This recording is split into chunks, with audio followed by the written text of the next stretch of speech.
when you come to worship and you open your bulletin, the first thing you see is a church year date. Right now it's telling you that this Sunday is the fourth Sunday in Lent.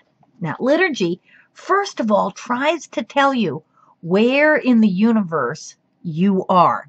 Just as a planet revolves around the sun at the end of an arm of the Milky Way galaxy, so liturgy reminds us that we live in relation to God through Jesus. Now, some people, here's how this works. Some people divide the year up into months. January, February, March, April, May, June. Liturgical Christians, however, divide the year up into seasons. And half of the year, the seasons are devoted to remembering what happened in the life of Christ. And half of the church year, the seasons are focusing on what the risen Lord is doing through his church, through his Christians. So the first half of the year is tied to Jesus' life. There's Advent, which is followed by Christmas, which is followed by Epiphany, which is followed by Lent, which is followed by Easter. And then you get into the whole Pentecost or Trinity season, which lasts about 6 months. It's a long time. Right now, we are in the season of Lent. And in Lent, what we do is we spend 40 days specially focusing on what Christ went through to save us. And why do we spend 40 days? Well, because Jesus spent 40 days being tempted in the wilderness. And throughout the Bible, people go on 40-day fasts, and things happen that last 40 days and 40 nights, like the flood. So 40 seems like a good number. But what we really want to do during Lent is we really want to remind us of how Jesus did battle with the devil for our souls.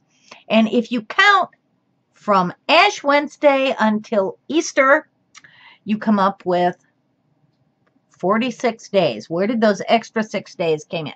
Well, you came up with 46 days because you counted Sundays. And Sundays are not part of Lent. Every single Sunday is always a little Easter. So if you have given something up for Lent, like chocolate, because I'm a sinner, or wine, to make me truly repentant for the fact that I am a sinner. If you give up something for Lent, you don't do it on Sundays. Sundays are always, always, always a feast day. Sundays are always a day that we celebrate Easter. Every Sunday is a little Easter. Now, we're not going to go into a whole big thing on Lent today. What I want to do today is make the point that the liturgy grounds our whole life in God. Liturgy puts our entire life in relation to God through the life of Jesus. And as you go through all 7 days of the week, with Sunday as the first day of the week, you can think, this is Monday in the 4th week of Lent. This is Tuesday in the 4th week of Lent. This is Wednesday, Thursday, Friday in the 4th week of Lent. And then when you come to Sunday, you can remind yourself, this is the first day of the 5th week of Lent.